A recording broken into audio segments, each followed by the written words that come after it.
Bună, dragii mei! Bine ați venit la previziunile pentru energia lunii aprilie. Acestea se aplică pentru toți cei care au ascendentul, soarele și luna în rac.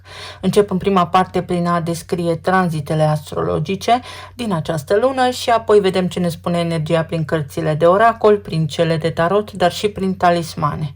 Luați, vă rog frumos, în considerare că această emisiune conține previziuni generale și are un caracter informativ. Acum să vedem ce ne spune aprilie în astre. Luna aprilie pentru voi este o lună de reașezare între viața publică și viața personală, într-un mod destul de profund, printr-un proces în care să înțelegeți mai clar ce rol vreți să jucați în această lume și ce trebuie să lăsați deoparte pentru a ajunge unde vă doriți. La început de lună avem evenimentul de lună plină din Balanță, care se produce fix pe casa a patra, casa fundamentului nostru emoțional, casa familiei, a spațiului intim și a trecutului, casa unde regăsim părinții, unde regăsim spațiul locativ. Această casă ne arată tuturor unde ne simțim în siguranță și ce ne definește pe noi pe interior. Luna plină va aduce aici o culminare. Pentru că această casă este în opoziție cu casa a 10, înseamnă că apare o tensiune între viața personală și cea profesională. S-ar putea în unele cazuri să conștientizați, să vă dați seama că nu mai există un echilibru între ceea ce construiți în exterior și cum vă simțiți voi în acest moment. Poate fi vorba despre o situație legată de familie, de locuință sau de trecut care vă cere atenție sau este mai degrabă o decizie care vă influențează direcția profesională. Și pentru că luna plină este în balanță, aduce claritate mentală asupra unor emoții care până acum poate au fost mai greu de înțeles sau de definit. Putem înțelege în acest context nu doar ce simțim, ci și de ce ne simțim într-un anume fel. Marte începe tranzitul prin Berbec, planeta acțiunii intră în zodia sa de domiciliu și activează casa a 10 în cazul vostru, casă care reprezintă cariera, reputația, direcția în această viață. Marte aduce desigur aici acțiune, ambiție, dorința de a avansa, poate aduce o promovare, este un tranzit foarte puternic pentru o afirmare profesională. Dar vine și cu presiune. După luna plină din balanță din casa a patra, acțiunile voastre în carieră acum posibil să fie influențate direct de ceea ce ați conștientizat în legătură cu viața personală. Pentru că nu se poate construi în exterior dacă voi acasă la voi nu vă simțiți bine. Pe parcursul lunii, Marte va fi destul de influențat într-o relație de tensiune, să îi spunem așa, cu Pluton din Vărsător, care este în casa 8-a, ceea ce poate aduce destul de multe lupte pentru putere, situații intense, transformări profunde legate de resurse comune, de control, de vulnerabilitate. Asta se explică în felul următor. Poate în unele cazuri, partenerii voștri de viață au provocări financiare la locul de muncă, iar voi acum simțiți o nevoie de a face mai mult în carieră, de a vă lua poate un alt serviciu sau de a genera niște venituri în plus pentru a putea susține casa. Este doar un exemplu ipotetic, dar se poate aplica destul de bine. Mergem mai departe să vedem ce face și Mercur în această lună, pentru că intră și el în Berbec, tot aici pe casa a 10-a și se apropie de Marte, se întâlnesc, să spunem așa, o conjuncție între gândire și acțiune pe zona carierei. Pot apărea decizii rapide, conversații importante, negocieri, afirmații clare legate de direcția voastră profesională. Este un moment în care să vă exprimați poziția sau să vă exprimați intenția fără ezitare.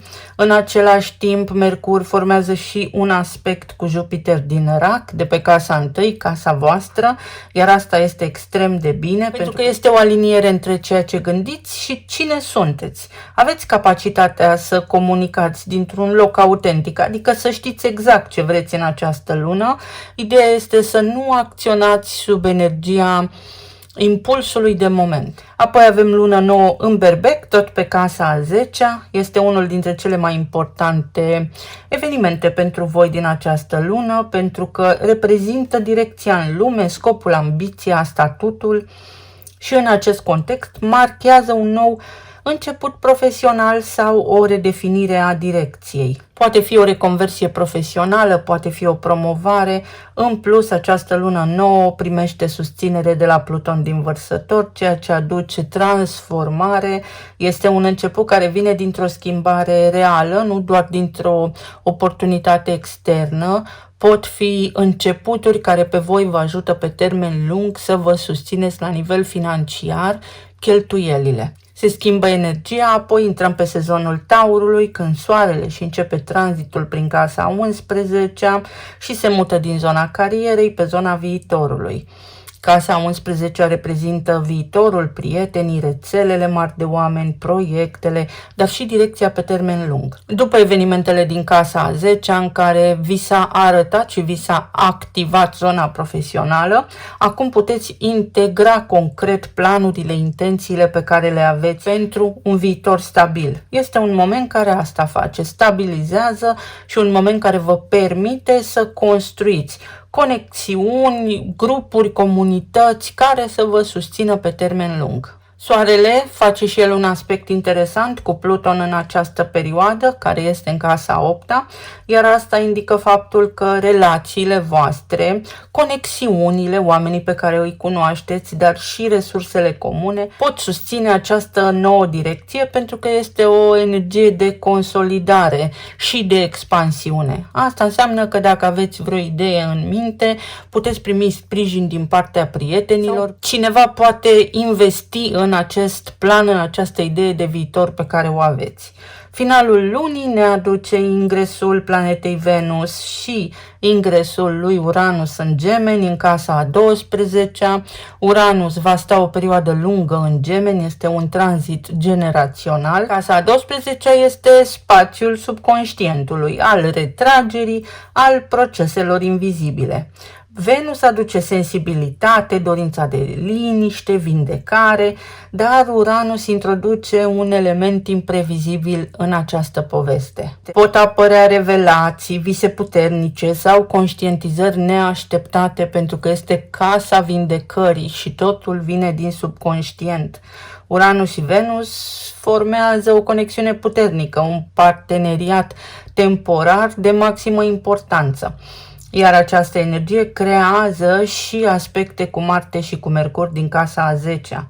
Asta înseamnă că ceea ce simțiți voi din interior influențează în mod direct deciziile voastre profesionale. Este ca un fel de circuit. În același timp, Uranus formează și aspecte cu Saturn din Berbec din casa a 10-a, iar asta arată faptul că revelațiile voastre sau deciziile voastre nu sunt haotice, cel puțin în această perioadă, ci pot fi susținute pe termen lung. Per ansamblu, luna aceasta s-ar putea în prima parte să aducă ceva crize la nivel profesional, însă ulterior începeți să vă mișcați mai stabil, mai concret, lucrurile se liniștesc, luna nouă vă oferă o nouă direcție și puteți vedea încet încet cum puteți pune în practică ideile, planurile pe care le aveți sau care este calea de scăpare dintr-un anume moment de criză. O lună bună în care să înțelegeți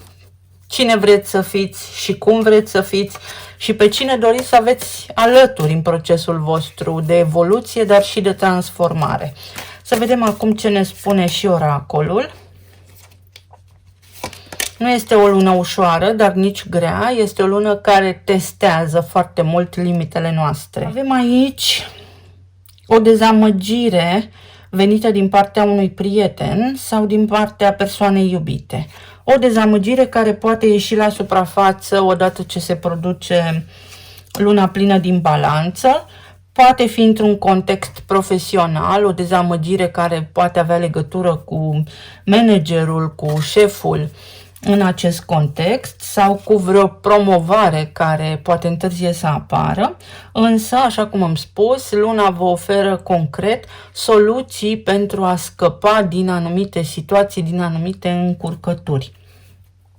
În altă ordine de idei, se pot repara niște provocări care pot avea legătură cu axa caselor 4 și 10. Asta înseamnă viață personală, viață profesională.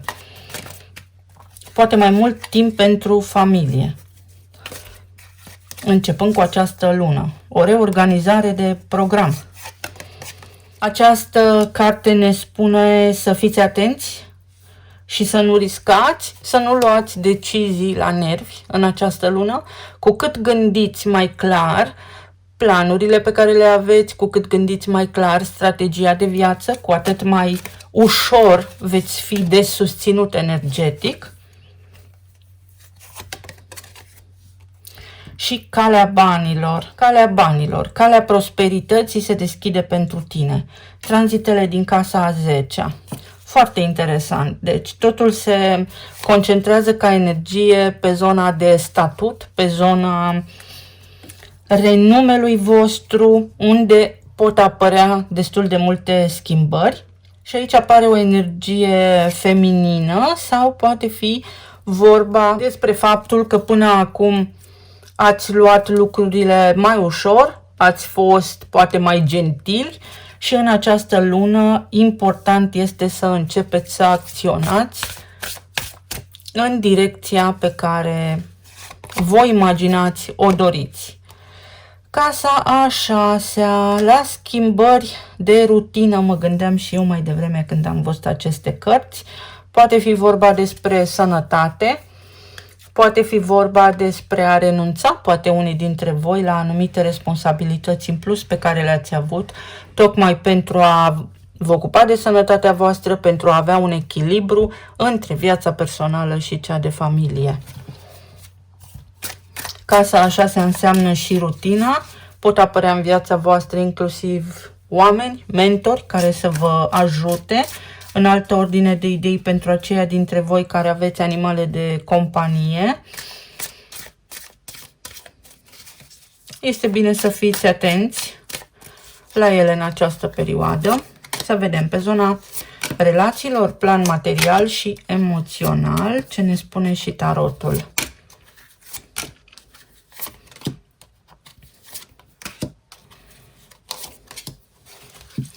O lună destul de interesantă care vă poate ajuta să scăpați definitiv de anumite provocări care v-au stresat. 8 de cupe, 8 de monede, justiția și 10 de monede. Uite, și aici energia ne spune că în cazul în care există provocări cu resursele împărțite cu ceilalți, banii partenerilor de viață, locul de muncă al partenerilor voștri sau gradul de ocupare la nivel profesional al partenerilor voștri de viață, aceste lucruri pot fi discutate și corectate pentru a avea parte de armonie și echilibru în casă. În altă ordine de idei se pot produce niște schimbări majore în viețile voastre, schimbări care vă susțin la nivel financiar, atât pe voi cât și pe partenerii voștri de viață. Aici sunt mai mulți bani, aici poate fi vorba și despre un partaj, despre o ruptură, pentru că îl avem implicat în mai toate aspectele care se formează în această lună și pe Pluton din Vărsător, care despre asta vorbește. Datorii, credite, impozite, partaj, tutela copiilor, deci pot fi, în cazul în care aveți copii minori, pot fi, să spunem așa, evenimente, dar evenimente benefice, în care se pot încheia acorduri comune. Este și o lună în care unii dintre voi puteți cunoaște prin intermediul locului de muncă pe cineva cu care să începeți o relație sau poate fi o promovare, ceea ce vă ajută pe voi în parteneriatul existent pe care îl aveți să fiți bine. Înalta preoteasă, casa a 12-a, unde intră Uranus, și 4 de bâte. Se pot clarifica foarte multe aspecte importante în relațiile conștiente unul la unul cu ceilalți. Poate fi o lună extrem de bună de asumare a responsabilității fiecăruia dintre parteneri, mai multă maturitate, un nivel de responsabilitate mai ridicat și temperanța. O lună care pe zona de relații va aduce până la urmă un acord, va aduce o eliberare de o povară, de o constrângere și din perspectivă financiară, dar și din perspectivă profesională. Poate în unele cazuri, unii dintre voi vă schimbați, spre exemplu, locul de muncă pentru a fi mai aproape de familie. Poate în alte cazuri, unii dintre voi care abia ați ieșit din relații, aveți acum de gândit la anumite planuri, de făcut o strategie care să fie valabilă și viabilă pe termen lung. Uite, evaluare, reevaluare de opțiuni și perspective noi pe zona de relații, unde oamenii pot în această perioadă să ajungă la acorduri comune, pot ajunge să negocieze, pot ajunge să se înțeleagă, iar lucrurile până la urmă se echilibrează, devin stabile pe termen lung, de îndată ce Venus intră în Taur spre sfârșitul acestei luni. O lună bună. Oricât de haotic ar începe, până la urmă vă liniștiți. Acum, pe zona planului financiar, avem 6 de cupe, judecata, regele de spade, 9 de monede și 6 de monede. Pe zona planului financiar, pe zona planului profesional, este o lună extrem de bună în care, așa cum am menționat în descrierea tranzitelor, se întâlnește sau se aliniază gândirea cu acțiunea și puteți avansa. Avansarea poate fi la propriu, puteți fi promovați sau poate fi o avansare la nivel financiar în sensul în care vă poate crește salariul. Altora dintre voi vă poate crește baza de date cu numărul de clienți sau vă pot crește încasările în cazul în care sunteți antreprenori. Este o schimbare la nivel de rutină. Unii dintre voi vă reveniți în sensul în care vă doriți voi. Se liniștesc puțin lucrurile și vă reveniți voi. Sau poate fi o reintegrare. O revenire asupra unor decizii, o revenire asupra unor planuri din trecut. Se reintegrează ceva, se reașează ceva în poveste. Dacă anterior poate unii dintre voi nu ați riscat și nu ați investit, nu ați vândut, nu ați închiriat, spre exemplu, acum o puteți face. Și 9 de monede din nou. Stabilitate la nivel financiar sau se dizolvă niște blocaje din acest punct de vedere. Vă puteți găsi inclusiv un loc de muncă. Unii dintre voi puteți chiar să reluați colaborarea sau discuțiile cu niște foști angajatori sau foști colaboratori. Să vedem la nivel emoțional ce avem aici. Spânzuratul, cavalerul de spade și 10 de spade. Ceva ce a rămas nespus iese acum la lumină. Este o perioadă, uite, care încheie în unele cazuri blocajele, lipsa de idei și de creativitate sau curajul de a spune ce gândiți. Pe zona medicală, să spunem, pe zona de sănătate, atenție la tot ceea ce medicina occidentală numește viral, inclusiv la dureri de cap, inclusiv la epuizarea sistemului, suprastimularea sistemului nervos. Pentru că în unele cazuri s-ar putea să fi avut până acum acea senzație de minte încețoșată, l-am avut pe Mercur în retrograd, dar în această lună există, să spunem, riscul de a acționa sub impulsul de moment. Să fiți vigilenți. 6 de bâte. O lună care vă poate ajuta să progresați, să avansați. Poate fi în unele cazuri ceva legat de un automobil, de o mașină sau de niște drumuri pe care acum le puteți face sau de un schimb. Aici poate fi un schimb sau o revenire asupra unor lucruri pe care le-ați luat de gata anterior sau le-ați dat fără să le prețuiți. 8 de spade, 9 de spade și pajul de monede. Fără ezitare și dubii înainte. Poate fi vorba despre multe blocaje pe care anterior le-ați avut, care, așa cum am spus, acum se pot dizolva. Sunteți extrem de bine susținuți pe această zonă a carierei, dar și la nivel general. în rutina voastră, să vă echilibrați, să vă reveniți din punct de vedere medical, să identificați niște simptome, să găsiți niște cauze. Sunteți extrem de susținuți să avansați. Ideea este să vă doriți și să vă aliniați voi la fluxul acesta energetic care se deschide. Încercați să nu trăiți sau să nu gândiți în trecut. Exact așa. În alte cazuri, poate fi vorba despre o relație cu ai voștri copii sau despre faptul că trebuie să faceți constant niște lucruri pentru aceștia, mai ales dacă aceștia sunt minori, și în această perioadă vă puteți elibera, puteți câștiga teren, puteți găsi timp liber sau timp să petreceți împreună. Este o idee legată de timp aici și de intenție. Una vrem și alta se întâmplă. Acum se aliniază puțin acest aspect. Ceea ce vă doriți se poate și întâmpla. Să vedem ce ne spun și talismanele.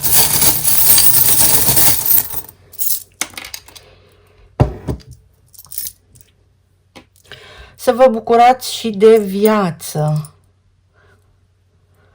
Se închide un ciclu de 9 ani pentru voi și este un ciclu puternic, o perioadă din care ar fi trebuit să învățați ceva, să fi învățat ceva, sau a venit momentul să luați ce a fost bun dintr-un anumit loc sau dintr-o anumită relație și să mergeți mai departe. Uite, dorințele vi se pot îndeplini.